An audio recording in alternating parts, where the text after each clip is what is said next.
Hi cooking lovers, welcome to my channel. అందరూ బాగున్నారు కదా. ఈ వీడియోలో స్వీట్ చేయబోతున్నానండి. ఈ స్వీటు రాఖీ సందర్భంగా మీ అన్నయ్యలకు కానీ తమ్ముళ్ళకి కానీ చేసి పెట్టండి. ఈ స్వీట్ తిన్న తర్వాత వాళ్ళు మీకు ఫిదా అయిపోవాల్సిందే, అంత బాగుంటుంది. చాలా ఈజీగా కూడా చేసేసుకోవచ్చు.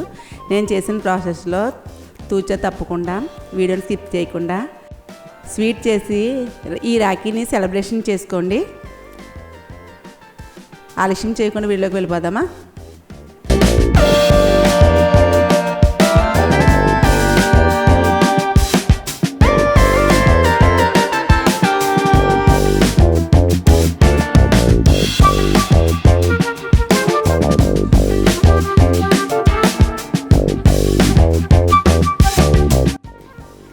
ఈ స్వీట్ చేయడానికి కరాచీ నొక, సుజీ రవ్వ అండి, ఉప్మా నొక అంటారు.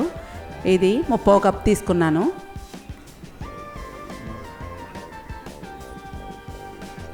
అలాగే కొబ్బరి తురుము కూడా 30 కప్ తీసుకున్నాను. హాఫ్ చెక్క చిన్న ముక్కల కింద కట్ చేసి మిక్సీ జార్లో ఆగి మిక్సీ పట్టుకోవాలి. ఈ విధంగా తురుము రావాలి.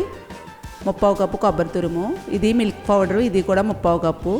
పంచదార కప్పు నిండుగా తీసుకున్నానండి, కప్పు పావు. హాఫ్ కప్ కంటే కొంచెం ఎక్కువ నెయ్యి. 8 యాలకులను పౌడర్ చేసి తీసుకున్నాను. ఈ కొబ్బరి ఈ కరాచీ బర్ఫీ చేయడానికి ముందు పాన్ పెట్టుకుని 2 టేబుల్ స్పూన్ల నెయ్యి వేసి ఈ నేతిలో ఈ కొబ్బరి తురుముని మీడియం ఫ్లేమ్లో వేయించాలి.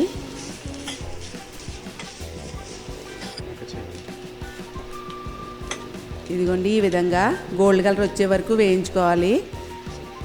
గోల్డ్ కలర్ వస్తేనే టేస్ట్ బాగుంటుందండి, లైట్గా ఉండగా తీయకూడదు. ఈ విధంగా గోల్డ్ కలర్ వచ్చే వరకు వేయించి ఒక ప్లేట్లోకి తీసుకుని పాన్ని నేను క్లీన్ చేశాను. మీరు కూడా క్లీన్ చేసేసి నెయ్యి వేయండి. నెయ్యి వేసిన తర్వాత ఇందులోకి కరాచీ నొకను వేసి మీడియం ఫ్లేమ్లో ఇది కూడా గోల్డ్ కలర్ వచ్చే వరకు వేయించుకోవాలి.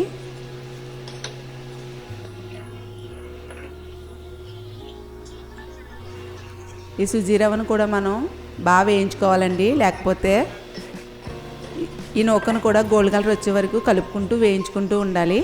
లైట్ కలర్ ఉండగా తీయకూడదండి, తీస్తే టేస్ట్ బాగుండదు. 8 నిమిషాలకి ఈ విధంగా గోల్డ్ కలర్ వచ్చే వరకు కూడా మనం జాగ్రత్తగా ఈ నూకని మాడిపోకుండా వేయించి ఒక ప్లేట్లోకి తీసుకోవాలి. ఈ నూక కొబ్బరి తురుము కూడా చల్లారిన తర్వాత ఈ మిల్క్ పౌడర్ని కలపాలి, లేకపోతే ఉండలు కట్టేస్తుందండి. కొద్దిగా వేసుకుంటూ ఈ కొబ్బరి తురుము ఈ సుజీ రవ్వలో ఈ మిల్క్ పౌడర్ని యాడ్ చేస్తూ గరిటెతో కలుపుకుంటూ ఉండాలి. ఒకసారి వేసేయకండి, అలాగే వేడిగా ఉన్నప్పుడు కూడా వేయకండి. ఈ విధంగా కలుపుకోవాలి.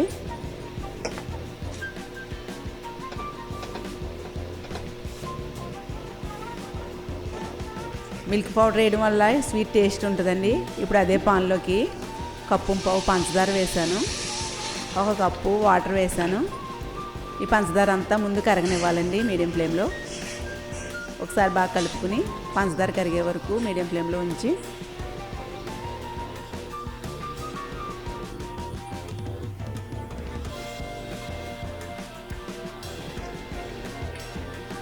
ఇదిగోండి, ఈ విధంగా పంచదార మొత్తం కరిగిపోవాలి. నేను పప్పు గుత్తితో ఇంకా ఈ పిండిని నలుపుతున్నానండి. అక్కడక్కడ ఉండలా ఉంది మిల్క్ పౌడరు. నేను కొంచెం వేడిగా ఉండగా వేసేసాను, అందుకే చల్లారిన తర్వాత వేయండి. మొత్తం మిల్క్ పౌడర్ అంతా కలిసిపోయేలాగా పప్పు గుత్తితో కానీ అప్పడాలకరతో కానీ మొత్తం మిల్క్ పౌడర్ కలిసేలా బాగా కలపండి. ఇప్పుడు పాకాన్ని చూద్దాం. కొంచెం జిగురు కింద రావాలండి, మరి తీగపాకం కాదు. తీగపాకం రావడానికి రెడీగా ఉండగా అప్పుడు వేయాలి మనం ఈ నూకని. వేయించిన నూక కొబ్బరి తురుము కూడా కొంచెం జిగురుగా ఉండి లైట్గా తీగపాకం జస్ట్ కొంచెం వచ్చినట్టు అనిపిస్తే వేసేయాలండి. కొద్దిగా వేసుకుంటూ కలుపుకుంటూ ఉండాలి, ఒక్కసారి వేసేయకూడదు మొత్తం అంతా. వేయించి బల్లెంలోకి తీసుకున్న ఈ కరాచీ రవ్వ, కొబ్బరి తురుము, మిల్క్ పౌడరు మొత్తం అంతా కూడా బాగా కలుపుకున్నాం కదా. కొద్దిగా వేసుకుంటూ లో ఫ్లేమ్లో పెట్టుకుని స్పాచులతో మొత్తం కలుపుకుంటూ కొద్దిగా వేసుకోవాలి. మిల్క్ పౌడర్ని మొత్తం కలిసేలా కలపండి, లేకపోతే ఉండల కింద ఉంటుంది పాకంలో వేసినప్పుడు. మరి తీగపాకం రాకూడదండి, జిగురుగా కొంచెం చేతికి అంటుకుంటే చాలు వీళ్ళకి. ఇప్పుడు ఈ స్పాచులతో కలుపుకుంటూ ఉండాలి మీడియం ఫ్లేమ్లో. ఇది దగ్గర పడడానికి కొంచెం టైం పడుతుందండి.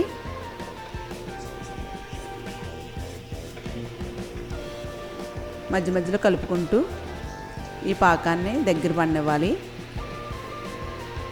ఇప్పుడు ఇందులోకి ఒక ప్లేట్ తీసుకుని కొంచెం నెయ్యి వేసుకుని ప్లేట్ అంతా కూడా మనం రాసుకోవాలి.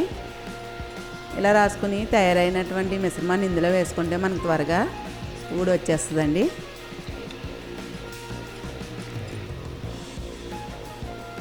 ఇంకా కొద్దిగా నెయ్యి వేస్తున్నాను, 2 స్పూన్లు వేసాను. ఒకసారి మళ్ళీ బాగా కలుపుకొని ఇంకా దగ్గర పడినవ్వాలి స్వీట్ని. ఇందులో మెయిన్గా కరాచీ రవ్వని బాగా వేయించాలి. కొబ్బరి తురుముని కూడా మనం గోల్డ్ కలర్ వచ్చే వరకు వేయించాలి. ఇందులోకి గుండ చేసిన యాలకులను వేసేస్తున్నానండి. 1 టీ స్పూన్ గుండ వచ్చింది, ఇది వేసేసి కలుపుకుంటూ ఉండాలి.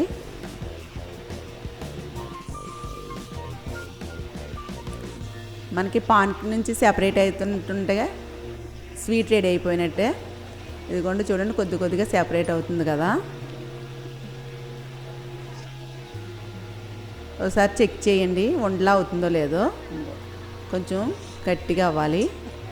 చూడండి కాలకుండా కొంచెం చేతికి తడి చేసుకుని కొంచెం ఉండలా తీయండి. చూడండి రెడీ అయిపోయింది.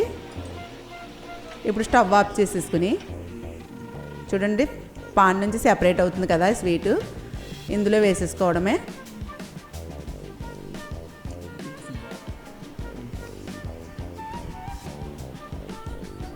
మొత్తం అంతా కూడా ఇందులో వేసేసుకుని స్పాచులాతో పాకం ఎక్కువగా రానివ్వకూడదండి.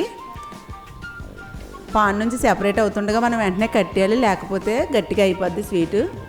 ఇప్పుడు స్పాచులాతో మొత్తం అంతా కూడా అదుముకుని నేను డ్రై ఫ్రూట్స్ని యాలకులు దంచేదాంతో కొంచెం క్రష్ చేశానండి. బాదం, జీడిపప్పు, పిస్తా కూడా ఈ విధంగా ముక్కల కింద లైట్గా క్రష్ చేశాను. ఇదంతా కూడా పైన వేస్తున్నాను. డ్రై ఫ్రూట్స్ వేస్తే టేస్ట్ బాగుంటుందండి. మీ దగ్గర లేకపోయినా పర్వాలేదు, వేయ అవసరం లేదు, ఉంటే వేయండి. ఈ విధంగా స్పాచులాతో మొత్తం కూడా ఒకసారి ఒత్తుకుని ఊడిపోకుండా వేడిగా ఉంటుండగానే మనం కొద్దిగా చాకుతో ఆనవాళ్ళు పెట్టేసుకోవాలండి, కట్ చేసేసుకోవాలి. నేను వేడిగా ఉంటుండగానే కట్ చేసేసాను. అదేవిధంగా చుట్టూ కూడా చాకుతో కదుపుకోవాలి. త్వరగానే ఆరిపోద్దండి స్వీటు. 1/2 అవర్లో ఆరిపోయింది ఇది. ఒకసారి చాకుతో చుట్టూ కూడా ఇలా లైట్గా ఇలా చుట్టూ కూడా తిప్పుకుని చూడండి ఏ విధంగా సెపరేట్ అయిపోతున్నాయో పీసులు. మనకి కరెక్ట్గా కుదిరితే ఈ విధంగా వచ్చేస్తుంది. ఈ టిప్స్ అన్నీ కూడా మీరు గుర్తుపెట్టుకుని ఈ విధంగా చేయండి. స్వీటు టేస్ట్ అయితే చాలా బాగుంటుంది. ఈ బర్ఫీ కొబ్బరి కరాచీ నవ్వుతో చేసిన బర్ఫీ టేస్ట్ అయితే చాలా బాగుంటుంది. ఈ రాఖీ పండుగకి స్వీట్ చేసి మీ అన్నయ్య కన్నా తమ్ముడి కన్నా పెట్టండి. ఏ విధంగా వచ్చిందో నాకు కామెంట్ చేయండి. ఈ వీడియో నచ్చితే లైక్ చేయండి, మీ ఫ్రెండ్స్కి రిలేటివ్స్కి షేర్ చేయండి, బెల్ ఐకాన్ని యాక్టివేట్ చేయండి. నా ఛానల్ ఇంతవరకు సబ్స్క్రైబ్ చేయకపోతే సబ్స్క్రైబ్ చేసి నన్ను సపోర్ట్ చేయండి. Padmavati gardening and cooking channel మన ఫ్యామిలీ మెంబర్స్ అందరికీ రక్షాబంధన్ శుభాకాంక్షలు. నెక్స్ట్ వీడియోలో కలుసుకుందాం.